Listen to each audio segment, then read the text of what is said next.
bah, tout le monde est en place, c'est l'heure de lancer donc cette dernière table ronde de la matinée, pas de la journée, mais de cette matinée au Studio 104. Des médias de plus en plus inclusifs. Point d'interrogation, question posée pour les invités de Jamel Madzi. Bonjour. Bonjour, bonjour à tous. Je suis très honoré d'être là pour animer cette table ronde avec un sujet qui me tient à cœur depuis très longtemps, à savoir comment les médias en France peuvent-ils devenir de plus en plus inclusifs. Alors la question déjà qui va être posée, c'est de savoir ce que ça veut dire, la définition de ce mot. Et sinon, pour commencer, moi il y a une quinzaine d'années, quand j'ai commencé ma carrière, quand on parlait d'inclusion, il s'agissait surtout de savoir si les médias assuraient la diversité de la société française dans leur rédaction. On parlait de diversité ethnique et aussi de personnes souffrant de handicap. Aujourd'hui, je pense que cette notion est beaucoup plus large. Et la question et le débat aujourd'hui, c'est de savoir comment on intègre toutes les composantes de la société en France. Et donc on a la chance d'avoir des prestigieux invités pour en parler. L'une des principales agences de presse dans le monde. On a aussi évidemment deux quotidiens nationaux, un mensuel culturel et un semestriel mode bilingue. Et avec nous, notre premier invité, Dov Alphon. Bonjour.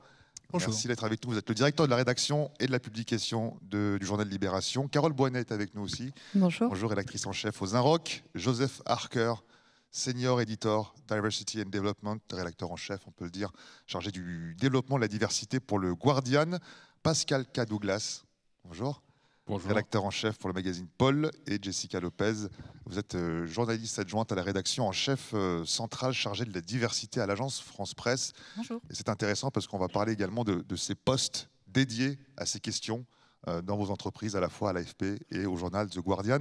D'abord, quel est le constat qu'on peut faire, qu'on peut dresser aujourd'hui sur cette question d'inclusion en France dans les médias, Carole Boinet? Je me lance. J'ai envie d'être positive et de me dire que les choses changent petit à petit. C'est-à-dire que là, on a fêté les 5 ans de MeToo cette année. Pour parler de ça, il y a eu beaucoup de relais médiatiques et je pense qu'on a toutes et tous pris l'ampleur, par exemple, de cette révolution-là et de comment il y a vraiment eu un avant et un après MeToo et de comment, justement, MeToo a aussi emmené des sujets au sein des rédactions, notamment sur l'écriture inclusive. Je sais qu'aux Inrecuptibles, c'est post-MeToo, on va dire qu'on a décidé de l'utiliser, aussi qu'on s'est posé peut-être d'autres questions, d'essayer d'être un peu plus paritaire au niveau des couvertures, au niveau des sujets à l'intérieur, etc. Donc je pense que par exemple ça c'est un marqueur très très fort parmi bien d'autres, bien entendu. Mais je crois qu'on est sur la bonne voie et qu'il faut continuer. Dov Alphon, il y a eu cette prise de conscience aussi à Libération. Et pour vous, c'est quoi la définition finalement de l'inclusivité? Alors, il y a 10 ans, Libération avait publié une photo de sa rédaction et avait été étonné de recevoir des retours de bâton incroyables parce que tout le monde presque était blanc. Et il y avait assez peu de femmes autour de la table de direction. Donc c'est bien avant moi, je suis arrivé il y a 2 ans, que Libération a fait énormément de progrès là-dessus. Nous avons la chance d'avoir, cette dernière année, recruté plusieurs journalistes d'autres journaux et d'autres rédactions. Et ils nous disent que Libération est sans doute le journal avec la plus grande diversité éditoriale de France. Et vous avez remarqué que je n'utilise pas des chiffres. Je vous dis, ils nous disent que, il nous semble que, à mon sens, venant d'un autre grand journal, j'ai été directeur de la rédaction du Haaretz en Israël, c'est vraiment une anomalie de ne pas pouvoir savoir combien de mes journalistes sont nés à l'étranger, combien de parents étrangers, combien viennent de l'immigration, quel est leur background social. Je n'ai pas le droit d'avoir ces statistiques, c'est extrêmement compliqué de les avoir. À la différence des pays anglo-saxons, puisqu'en France, on a une conception universaliste, ce qui fait que voilà, ces données, elles sont illégales en France. Voilà. Je plaiderais personnellement pour un changement de cette loi. Je crois que pour faire des progrès, et là c'est mon expérience au Haaretz, rien ne vaut montrer à chaque 6 mois quel progrès nous avons fait. Donc ça, c'est pour essayer de ne pas être totalement positif, prendre l'équilibre. Ça va être compliqué en France, parce que vous savez que si on veut des statistiques ethniques, ça veut dire modifier la Constitution, parce qu'on le précise, le mot race ne fait plus partie d'ailleurs de la Constitution en France. Oui. Et donc, allons vers le côté positif des choses. Ce qu'on remarque quand même, c'est que non seulement nous avons la chance d'avoir de plus en plus de journalistes de backgrounds divers, effectivement, et qui viennent d'ailleurs, mais aussi il y a une plus grande liberté de parole, et là c'est lié peut-être à MeToo et peut-être ça ne l'est pas lié, mais le nombre de batailles autour de la table de rédaction pour savoir si le meilleur couscous est algérien ou tunisien, je ne suis pas sûr qu'il y a 3 ans ce serait évident. Et la corrida, oui, mon grand-père était un torero, et donc moi je pense qu'il faut continuer à garder cette tradition en France. C'est des choses, je ne sais pas, dans un grand journal parisien si ça se disait si facilement. Donc on peut voir au moins un progrès là-dessus. Jessica Lopez, vous êtes chargée d'un poste dédié sur ces questions à l'agence France Presse. Alors, est-ce que dans les photos de classe à l'AFP, on fait le même constat qu'à Libération? Et comment est perçue justement la création de ce poste dédié à l'AFP? Alors, ce poste, il part d'un constat, donc ce qui a été dit, une sous-représentation des femmes massive dans les médias. Le chiffre officiel, en gros, c'est 25% de femmes dans les contenus médiatiques. Donc, on estime en fait que les femmes, elles sont présentes que dans un quart de ce que raconte la télé, la radio, les journaux. Donc voilà, c'est des statistiques très officielles menées tous les 5 ans par le GMMP, qui est le Global Media Monitoring Project. Ça, c'est dans la production de contenu. Ça, c'est dans la production de contenu, pas celles qui font les médias, mais celles qui apparaissent dans les médias. C'est pas pour autant qu'elles ont la parole, mais bon, voilà, ou qu'elles sont citées, parce que sur les expertes, les chiffres sont encore un peu en deçà. Mais voilà, en gros, le chiffre officiel, on estime qu'il y a en gros 25% de femmes dans les médias, et il y a aussi, comme le disait Dove, notre constat aussi, c'était une forme d'homogénéité dans la rédaction qui pouvait conduire à une homogénéité dans nos contenus. L'avantage et à la fois l'inconvénient, c'est que l'AFP, c'est une entreprise internationale. On a 1400 journalistes répartis dans le monde, donc on est divers. Mais pourquoi cette diversité, finalement, dans nos contenus éditoriaux, on avait plus de mal à l'apercevoir? Voilà, donc il y a plusieurs études qui ont été faites.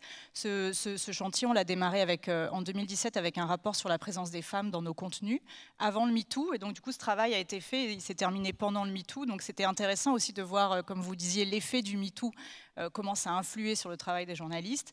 Et puis, le constat, c'est que le chiffre, enfin voilà, on était en deçà, on était autour des 25-30% de femmes dans nos contenus, et ça n'évoluait pas malgré le MeToo, malgré voilà, beaucoup d'informations, plus sur des thématiques féminines, des journalistes qui prenaient de plus en plus conscience de ça, finalement. Et donc, on a continué ce travail, et on m'a commandé donc l'année dernière un rapport. Parce qu'en fait, en se posant la question de la sous-représentation des femmes, on a été amené à se poser la question finalement de la sous-représentation d'autres personnes dans les médias, de diversité sociale, diversité ethnique, le handicap, les personnes âgées aussi dont on parle beaucoup, mais est-ce qu'elles ont vraiment la parole? Donc voilà, c'est comme ça qu'on a commencé ce chantier. Donc moi, j'ai intégré d'abord la rédaction en chef centrale pour faire un rapport de 6 mois, pour essayer de proposer des solutions pour améliorer ça dans nos contenus, donc aussi bien le texte, mais c'est aussi photos, vidéos, l'AFP, des infographies. Et au final, les conclusions, c'était que ce serait pas mal d'avoir quelqu'un au sein de la rédaction en chef centrale, là où tout se décide, pour impulser voilà, ces chantiers. Et donc, ils ont décidé d'ouvrir le poste et j'ai candidaté. Donc, je l'ai eu en septembre. J'ai été nommée en septembre. Donc, c'est tout neuf. Ça a 2 mois. Pour l'instant, je pense que ça a été, j'espère, plutôt bien perçu. Voilà. Alors, ce rapport, il a été fait en ce qui concerne la production de contenu, mais dans vos effectifs, est-ce que l'AFP, comme je disais tout à l'heure, qui est l'une des principales agences de presse dans le monde, est-ce qu'elle est à l'image de la société française, pour une agence française? Alors, même problème qu'à Libé, on ne peut pas compter. Donc, on a créé ce qu'on appelle un comité diversité en mai 2021, qui est composé d'un RH et d'un journaliste par région, donc l'Asie, l'Amérique du Nord, l'Amérique latine, et la France, l'Europe, tout ça, pour essayer de réfléchir à des solutions pour mieux diversifier la rédaction, sachant qu'on ne peut pas compter. Voilà, donc après, on peut mener des statistiques qui ne sont pas des statistiques ethniques ou de religion, mais on peut, sur la base du volontariat, demander aux gens, au personnel, quelles informations ils ont envie de nous donner. Et ça, c'est peut-être une démarche qu'on aimerait nous engager, voir si sur la base du volontariat, on arriverait en fait à savoir un peu. Après, oui, en Asie, on a beaucoup de personnes asiatiques qui travaillent. Enfin voilà, oui, mais est-ce que après ces personnes-là viennent travailler au siège à Paris? Est-ce qu'il y a une sorte de mobilité mondiale? Ça, non. Joseph Harker, vous qui êtes rédacteur en chef au Guardian, j'imagine, et c'est le cas sûrement pour un média anglo-saxon, la conception elle est totalement différente. Vous pouvez compter, vous, chez vous, les différentes composantes de la société? Vous avez le droit.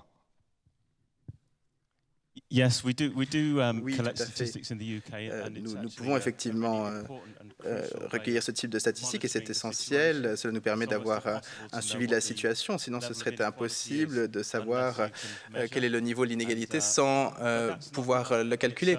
Mais ça ne suffit pas finalement. On peut effectivement parler de chiffres, de proportions, mais ça ne couvre qu'une partie de l'histoire finalement, puisqu'il faut aussi essayer de voir... Vous pouvez avoir une équipe qui représente plus ou moins les pourcentages de la population, mais si vous avez des groupes qui sont particulièrement désavantagés, qui se sentent discriminés en matière d'avancement de carrière, par exemple, qui n'ont pas la possibilité d'utiliser, par exemple, leur propre expérience, ou leurs idées ne sont pas bien acceptées au sein de la rédaction. Cela peut effectivement poser des problèmes à l'avenir. Et il y a 20 ans, on a eu notre propre moment George Floyd au Royaume-Uni. Et on a notamment commencé à parler de racisme institutionnel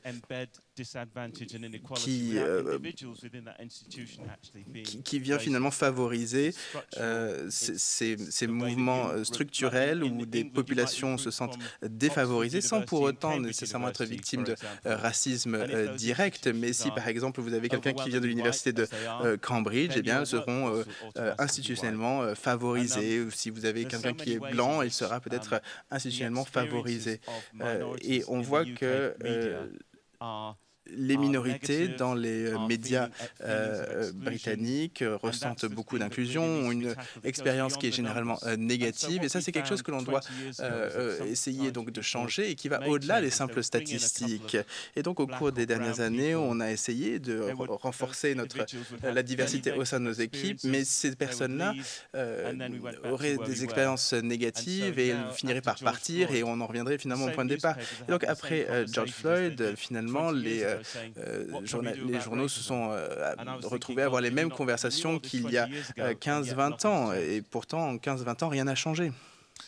Pascal Cadouglas, vous qui êtes le rédacteur en chef d'un magazine qui a clairement affiché sa volonté d'être inclusif, Paul.E à la fin, anciennement Paulette, avec ce nouveau positionnement non genré. Est-ce que vous ne pensez pas qu'en France, il y a peut-être un problème de définition ou d'affichage, c'est-à-dire qu'on parle d'inclusivité, mais quand un couple a un enfant, il ne l'inclut pas. Ça transforme les parents. Est-ce que c'est aussi votre constat dans la société française que finalement, ça n'est pas aux médias d'inclure, mais c'est à eux-mêmes de se transformer, de se laisser transformer par les changements de la société? Alors, du coup, vous mentionniez le média Paul.E avec ce point médian. Qui a donc remplacé Paulette, et Paulette, média qui est né d'un constat aussi sur le manque de visibilité, d'expériences multiples et plurielles. D'abord expérience féminine, parce que Paulette a été un média pionnier dans cette façon de parler de féminisme 3.0, également de diversité, d'inclusion, et on parlait notamment de visibilité. Et très tôt, le média Paulette a mis en couverture différents types d'identités et de personnalités, avec des filles considérées comme rondes, des filles avec des taches de rousseur, des femmes trans, des femmes qui choisissent de porter le voile.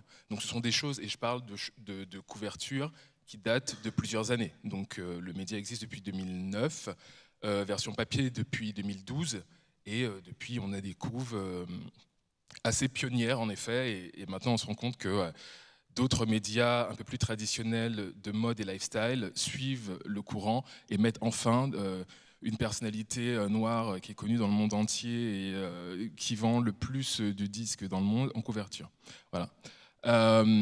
Et sinon, de manière générale, on parlait en effet de chiffres et de personnel, etc. Mais au-delà de là, il s'agit de véhiculer des expériences inédites, des expériences qu'on n'entend pas, des parcours qui ne sont pas médiatisés dans les médias traditionnels. Ça passe par des personnes, en effet, parce qu'il faut que ce soit incarné, mais ça ne sert à rien d'avoir un personnel qui serait diversifié si la ligne éditoriale n'est pas une ligne éditoriale ouverte. Voilà. Donc ça passe aussi par ça passe aussi par un média qui a une vraie volonté d'être inclusif, une vraie volonté d'être divers. Et nous, ça tombe bien, on a un média indépendant, donc on peut faire ce qu'on veut. Et il se trouve que la ligne éditoriale, c'est l'inclusivité, la diversité. Mais dans d'autres médias, il faut aussi que tout suive, c'est-à-dire les journalistes, les rédac-chefs, la direction, et que si vraiment on a envie d'inclusivité, que ce soit aux deux bouts de la chaîne et qu'on n'ait pas en effet des gens qui sont amenés pour créer comme ça de manière magique de l'inclusion et de l'inclusivité en étant Chief Inclusivity Officer et puis en fait ils se rendent compte qu'ils ont pieds et poings liés et qu'ils ne peuvent pas faire grand chose et ils s'en vont au bout de 6 mois. Dov Alphon, est-ce que justement cette volonté d'être de plus en plus inclusif, est-ce que ça a impacté la ligne éditoriale chez Libé? Comment ça se passe dans la rédaction? Est-ce qu'il y a des consignes qui sont données aux journalistes ou alors on laisse faire et on les laisse vivre avec leur temps et s'adapter? Alors, d'abord, quel est notre métier? Notre métier est de raconter des histoires, des petites histoires. Et toutes ces histoires reliées ensemble forment la grande histoire de notre époque, de la société française. Donc ce qui nous a semblé primordial, c'est que chacun se sente libre de raconter cette histoire par son angle à lui et par ce qu'il ressent. Et c'est là que je rejoins tout à fait l'idée de diversité. Parce que si nous sommes tous dans le même moule, on va avoir tout le temps la même histoire, le même angle, le même propos. C'est un effort. Il y a un aspect marketing, c'est ce que vous voulez dire? Non, pas du tout. C'est un aspect éditorial qui est... Non, ce n'est pas marketing en rien. Je ne sais pas si le public voterait d'une manière ou d'une autre. Mais pour nous, c'est important, éditorialement. Et d'une certaine manière, si vous voulez, il faut absolument laisser ces aspects-là rejoindre le propos. Maintenant, l'écriture à Libération, depuis le début, est très libre. Je pense que ça a été un avantage. Ceci dit, venant à Libération il y a 2 ans, j'ai constaté que je suis à peu près le seul journaliste autodidacte. Des 240 cartes de presse que nous avons, je suis probablement le seul journaliste sans diplôme. Il est possible que je ne pourrais pas être recruté comme reporter à Libération. Je peux être recruté seulement comme directeur de publication. Et ça, selon vous, c'est un truc qui est très français ou à l'étranger? C'est un truc qui est étonnamment français, d'abord. Comme au Haaretz, nous avions 20 personnes qui savent raconter des histoires mais qui n'ont pas de diplôme. Et le vrai problème, c'est que la majorité des journalistes sont formés dans des écoles de journalisme. Et là, on atteint le fond d'un problème, parce que même si votre diversité familiale, ethnique, genrée, vous pousse peut-être à raconter l'histoire différemment, on va vous former pendant 3-4 ans, quelquefois avec une année de grande école et des prépas et je ne sais pas trop quoi, à raconter l'histoire. Non, nous, quelquefois, on voit des alternants qui disent non, mais la phrase d'ouverture doit avoir le verbe au 3e mot. Mais qu'est-ce que c'est que ça? Mais qu'est-ce que c'est que ça? Comment peut-on être divers si tout le monde raconte l'histoire de la même façon? Et donc, c'est ces 2 efforts en même temps. C'est effectivement la diversité de la rédaction, mais la diversité dans notre manière de raconter des histoires. Ce que nous disent la plupart des patrons de chaîne ou de rédaction, c'est qu'aujourd'hui, il faut faire le tri. Parce qu'il y a tellement de candidats qu'on passe forcément par les écoles.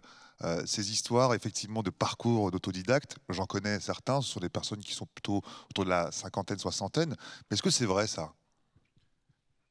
Qu'est-ce qui est vrai? Que est-ce que c'est vrai qu'aujourd'hui, ce serait impossible? On fait le tri déjà, via les écoles exclusivement et qu'on ne peut pas recruter les autodidactes. Est-ce que c'est vrai, ça? Parlons argent, excusez-moi. Oui. Okay.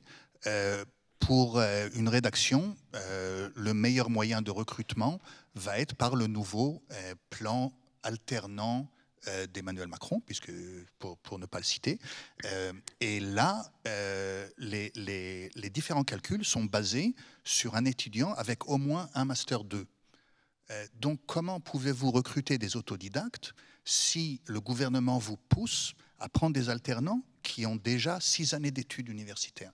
Donc, vous allez devoir faire un effort par des éditeurs qui sont sur ça, et vous allez devoir aller chercher des journalistes qui ne passent pas par le moule habituel de recrutement. C'est plus difficile. Jessica Lopez Dov Alphon nous expliquait que ce sont les petites histoires qui font la grande histoire.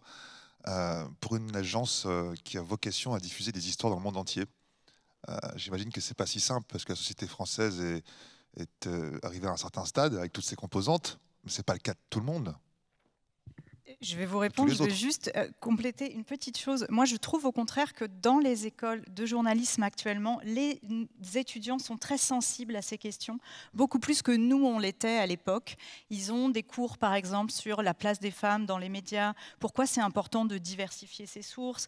Et donc, en fait, je trouve que la future génération qui arrive, elle est très sensible à ces questions. Elle pourra aussi, comme vous dites, proposer des sujets écrits différemment, avec d'autres angles, que peut-être nous, on l'a fait il y a 20 ans. Voilà. Et moi, je trouve ça très... Non, mais vraiment, pour le coup, je trouve ça très encourageant, parce que aussi, c'est vrai que les écoles, on leur demande beaucoup. Mais en fait, elles ont aussi elles-mêmes cette démarche un peu d'essayer de diversifier leur recrutement. Je dis bien essayer, hein, voilà. Donc ça, c'était vraiment pour vous répondre, parce que j'ai eu des discussions très encourageantes avec des jeunes étudiants qui arrivent dans le métier. Et concernant les petites histoires, est-ce que vos journalistes doivent prendre plus de pincettes, par exemple, sur un sujet qui concerne, je sais pas, la sexualité, le genre? Non, après, c'est vrai que le bémol à l'AFP, c'est que nous, en fait, notre modèle économique, c'est aussi qu'on vend l'information à nos clients qui sont les médias. Donc nous, en fait, on a moins cette liberté en fait de raconter, parce que, enfin, on peut raconter ce qu'on veut, mais de fait, il faut l'info. Voilà, il faut qu'on reste très factuel. Et moi, j'ai coutume à dire, enfin voilà, c'est vrai que Zelensky, Poutine sont des hommes, et forcément, ça pèse dans les chiffres où on va citer moins de femmes, parce qu'en fait, Emmanuel Macron, le pape, enfin, je sais pas, les gens qui font l'actualité sont très majoritairement des hommes. Après, voilà, la démarche, c'est aussi de dire, ah bah tiens, là, j'ai fait beaucoup de papier d'Ukraine, j'ai une grosse actualité, mais il y a aussi l'Iran, et voilà, d'essayer toujours de penser à l'équilibre en fait dans l'info, pas voilà, de se dire bon, ok, moi, comme je fais beaucoup d'infos, je suis sur du hard news à l'AFP, voilà, il y a majoritairement des hommes qui vont être cités, qui vont être filmés, qui vont être pris en photo, mais voilà, essayer aussi de penser comment on peut compenser, raconter des histoires différemment, faire des angles différents pour être plus inclusif. Mais oui, c'est sûr qu'on parle de l'info. Joseph Harker, c'est le cas aussi au Guardian. On fait cet effort de raconter toutes ces petites histoires qui représentent toutes les composantes de la société pour un magazine aussi important, pour un journal aussi important que le vôtre.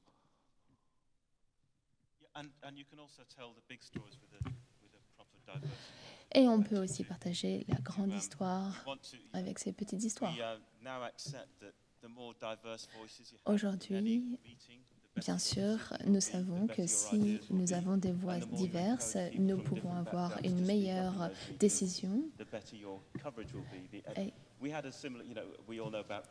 nous avons tous suivi le Brexit, par exemple. Le Brexit a surpris les médias au Royaume-Uni parce que les personnes dans le nord du pays, les classes populaires, n'étaient pas vraiment représentées dans les médias. Donc, les gens ne comprenaient pas vraiment bien tout ce qui passait dans les différentes régions du pays. Donc il faut vraiment que toutes ces voix soient entendues, les petites comme les grandes histoires. Carole Boinet, vous qui êtes rédactrice en chef aux Inrocks, on parlait de cette photo tout à l'heure que Dave Alphonse nous parlait au sein de la rédaction de Libération. Est-ce qu'on a à peu près la même image aux Inrocks ou au contraire on s'est totalement adapté à toutes les composantes de la société ? Non, pas encore. Après, j'en suis un peu l'exemple, c'est-à-dire que j'ai été nommée directrice de la rédaction précisément en septembre 2012, 10 ans après être entrée aux Inrocks. Et je pense qu'au-delà de ma personnalité, de mon individualité, il y a quand même une image qui est assez intéressante pour la société française, d'avoir une femme relativement jeune, j'ai 35 ans, blanche certes, qui est à la tête d'un média culturel distribué en kiosque, national. Je pense que voilà, il y a quand même, c'est un signal qui est assez fort, je pense, et qui montre une volonté qui est la mienne également, et qui est aussi celle de l'équipe des Inrecuptibles, de poursuivre le changement qui a été entamé il y a déjà plusieurs années, j'ai envie de dire, je parlais tout à l'heure d'écriture inclusive, et qui est vraiment au cœur de la rédaction. Tout à l'heure, on parlait de effectivement la diversité des composants et composantes de la rédaction, mais c'est aussi, je pense, au niveau en fait la gouvernance. Du brainstorming et de la gouvernance, c'est-à-dire comment sensibiliser des personnes qui sont là depuis longtemps à certains sujets, comment leur faire comprendre, par exemple, que l'écriture inclusive est une question intéressante, comment leur faire comprendre comprendre voilà, que par exemple, si on reçoit dans sa boîte mail que des albums de musique masculins et puis blancs, et ben, peut-être qu'en fait, il faut à un moment dire non aussi au système de la production musicale et soi-même aller chercher ailleurs. Et comment c'est aussi un combat de tous les jours en tant que journaliste culturel de dire, bon, bah, le temps qu'en fait, on va dire l'industrie, qu'elle soit cinématographique, musicale, éditoriale, change, bah, nous, on va pas attendre non plus, en fait. On va changer aussi. Et là, on voit la couve qui sort donc le 20 novembre, qui est notre couve du best-of, qui restera 2 mois en kiosque, et qui m'est importante parce qu'à aucun moment, à aucun moment il y a eu la discussion, par exemple, de dire on va mettre 3 femmes, dont une personne racisée sur la couve. Ça s'est fait très naturellement, contrairement à l'an passé où il y avait vraiment une volonté de mettre uniquement des femmes en couve. Là, ça s'est fait... Ouais, en toute fluidité. Et pareil, à l'intérieur, on s'est rendu compte que les personnalités qu'on avait interviewées sur leur année étaient quasiment que des femmes. Donc Lola Lafont, Annie Ernaux, Laure Adler, Golshifteh Farahani, Björk, des femmes d'horizons très différents, des femmes d'âge différents, des femmes qui racontent des choses différentes. Mais et en fait, on s'est rendu compte après coup. Et j'ai envie de dire, ça, c'est ce que je recherche moi, c'est-à-dire qu'en fait, à force, ça soit instinctif, ça soit pas qu'on dépasse un peu aussi le quota, que ça devienne instinctif. Alors, il nous reste quelques minutes. Je pense que ça va être l'occasion pour vous, dans le public, de poser des questions à nos invités. S'il y a un micro qui circule, j'ai vu une main se lever à droite. Allez-y, je vous en prie. Bonjour. J'ai une question toute simple. Peut-être plus pour Dov Alfond, vous parliez du fait que vous avez recruté pas mal de personnes ces dernières années. Vous dites aussi que c'est compliqué d'avoir des gens autodidactes ou issus de la diversité. Ma question, elle est toute simple. Pourquoi vos annonces d'emploi ne sont pas publiques? Comme ça permettrait à tout le monde de postuler. Alors, on touche à encore une anomalie française, qui est le syndicalisme. Où nous avons des accords entreprises, et je comprends tout à fait le combat qui a été mené, qui dit pour que des femmes accèdent à la hiérarchie le plus simplement possible, nous allons faire des appels d'offres pour tout poste hiérarchique à Libération.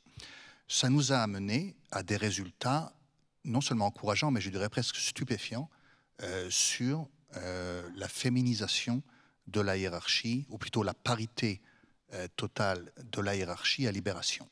Et le combat continue, mais déjà les résultats sont là. Par contre, ce système qui permet à des femmes de la rédaction qui ne vont pas dire « moi je me verrais bien chef adjointe du service culture d'elle-même », donc ça a amené ça, mais d'un autre côté, on est dans un entre-soi qui est quand même les 260 cartes de presse. Et donc, nous avons publié plusieurs annonces sur LinkedIn, mais enfin, on peut mieux, et nous continuons. C'est juste que les recrutements externes dans un journal de la presse nationale se font soit par le bas, et donc on touche au problème alternance dont je parlais, donc il faut être, ce que nous faisons, plutôt en lien avec des associations, la chance aux médias, etc., qui poussent les alternants et les étudiants en journalisme à se présenter dans la presse nationale et qui font un boulot, je pense, exceptionnel, je voudrais le dire ici, soit en milieu de gamme où nous allons chercher, piocher, si je peux me dire, dans d'autres médias, dans d'autres journaux, soit en haut de la pyramide où ça peut être effectivement n'importe quoi, mais ça ne sera jamais une annonce publique, par contre. Ça va être, tiens, celui-là, il est vachement talentueux, celle-là, elle me semble, etc. Ça peut être perçu comme de la cooptation, quelque part. Bah, ça, pas forcément, mais par contre, tout le milieu de la pyramide, absolument. C'est là le grave danger. Et donc, je pense que nous faisons des progrès immenses dans tout ce qui est jeunes journalistes. Et nous avons une parité, je pense, assez exceptionnelle en haut de la pyramide. C'est le milieu de la hiérarchie où vous avez raison. S'il y avait la possibilité de faire des annonces publiques pour voilà, chef du service société de Libération, chef adjoint, ce serait peut-être plus facile. Les discussions avec les comités d'entreprise vont de bon train, comme nous allons atteindre nos objectifs de féminisation de la hiérarchie. Et donc, je pense que ce sera le prochain combat. Oui. Une autre question dans le public? Oui, bonjour. Bonjour. Je ne vous vois pas. Je suis là, je suis en haut. Je suis en haut, voilà. Je représente la partie handicapée de la salle. Voilà. Donc, Karina, 45 ans, comme le président, ex-journaliste tourisme, aujourd'hui chômeuse handicapée. J'avais une petite question. On sait qu'en France, les entreprises doivent avoir 6% de personnes handicapées dans leurs entreprises pour gagner un peu d'argent. Sinon, elles doivent en payer. Il se trouve que l'ancienne secrétaire déléguée aux personnes handicapées a dit dans une matinale que les médias étaient pas super bien placé et que vous remplissiez le quota à hauteur de 0,6% de personnes handicapées. Alors je sais que sur le terrain, c'est pas top un handicapé, on est d'accord, et c'est pas moi que vous allez envoyer non plus. Mais on peut faire plein d'autres trucs, nous les anciens journalistes handicapés qui n'ont pas fait Sciences Po, l'ENA ou je sais pas quoi, mais on peut avoir des idées quand même. Voilà. Alors je voulais vous demander, est-ce que vous avez réfléchi à ce 0,6 que la secrétaire des handicapés a parlé, voilà, et comment vous remplissez vos 6%, parce que sinon vous devez payer des amendes, et on sait que la presse va pas super bien, donc les amendes, ça doit pas vous plaire. Alors, comme je pense que tout le monde, et merci pour votre question, merci beaucoup, je pense que tout le monde a envie de répondre. Si vous pouvez faire une petite réponse assez courte, comme ça au moins on aura le temps d'avoir d'autres questions dans la salle qui veut commencer. À l'AFP par exemple, puisqu'on a les 6%. Alors, je ne suis pas au RH, mais je ne crois pas qu'on a les 6%. Hein. Je crois que la très grande majorité des entreprises françaises préfèrent payer l'amende que... Ouais, je suis tout à fait d'accord avec vous. J'ai malheureusement pas du tout les chiffres pour l'AFP parce que c'est pas ma partie. Mais alors, voilà, à ma modeste échelle, j'ai participé au Duo D jeudi. Alors, on pense ce qu'on veut de la manifestation du Duo D, mais elle permet à des personnes handicapées de passer une journée en entreprise. Et voilà, moi, j'ai accueilli un jeune homme de 19 ans qui souhaite intégrer une école de journalisme à Bordeaux. Il a passé la journée avec moi et c'était enrichissant, je pense, pour lui et aussi beaucoup pour moi. Voilà. C'est modeste, mais je veux bien le refaire l'année prochaine et je veux bien prendre de ses nouvelles aussi, de temps en temps. Peut-être poser aussi la question à Joseph Harker, comment on inclut justement les personnes handicapées au Guardian? Est-ce qu'il y a des quotas chez vous? Non, on n'a pas de quotas. Au Royaume-Uni, c'est illégal. Mais bien sûr, nous déployons des efforts. Par exemple, nous avons un mécanisme de discrimination positive qui existe depuis 20 ans pour vraiment inciter et encourager les personnes de minorité à postuler pour travailler dans les médias. Et nous avons travaillé aussi avec des personnes vivant avec un handicap. Par exemple, Francis Ryan travaille avec nous grâce à ce mécanisme. Elle travaille remarquablement bien. Et cette année, 4 autres personnes nous ont rejoints au cours de l'été grâce à ce mécanisme. Et l'idée est vraiment qu'ils apportent non seulement une autre approche, une autre compréhension du monde, mais ils nous permettent également de mieux comprendre quels sont les besoins des personnes vivant avec un handicap. Qu'il s'agisse de personnes qui ont une paralysie cérébrale, qui sont malentendants ou sourds, qui souffrent de diabète. Nous pouvons toujours améliorer la situation. Et l'une des choses qui nous a aidés au sein du Guardian pour vraiment changer la donne, notamment sur la diversité raciale, et que certaines personnes au sein du Guardian ont créé un groupe et ont vraiment souligné les choses qui devaient absolument changer. Et au Guardian, j'aimerais vraiment voir des personnes vivant avec un handicap qui se regroupent pour pouvoir J'aimerais juste ajouter, et du coup, secondes. je pense aussi que dans cette conversation, il faut aussi se dire que c'est pas aux personnes en situation de handicap ou autres à s'adapter aux médias et aux façons de faire, c'est aussi aux médias, aux entreprises de s'adapter à ces personnes et de proposer pour donc, les personnes en situation de handicap le travail à la maison, le travail à distance ou une autre façon de fonctionner, comme on l'a vu à cause de la pandémie et de la situation actuelle. Il y a un énorme travail à faire sur différentes façons de travailler, sur différentes infrastructures et à sortir de cette espèce de rituel d'aller au bureau. Il faut absolument être au bureau derrière son ordi. On peut travailler de n'importe où, donc n'importe qui peut travailler de n'importe où et écrire sur n'importe quoi. Merci beaucoup. On n'a plus le temps, malheureusement. Je crois qu'on me fait signe que c'est la fin de ces échanges. En tout cas, moralité, on a encore du boulot pour l'intégration, en tout cas l'inclusion des personnes handicapées dans les médias en France. Peut-être que ce sera l'occasion de prendre aussi le contact de madame qui est en recherche d'emploi. Merci pour votre question et merci à vous tous. Merci. Merci à tous les 5. Merci à vous, merci encore. Kamel Madzi, aussi pour l'animation de cette table ronde. Merci à tous d'avoir passé la matinée avec nous, matinée ou même presque mi-journée avec nous dans le studio 104 de la Maison de la Radio. On va faire une petite pause pour que vous puissiez déjeuner, aller aussi visiter les autres lieux de cette journée. Et puis les débats reprennent ici à 14h30. À tout à l'heure. Merci à tous.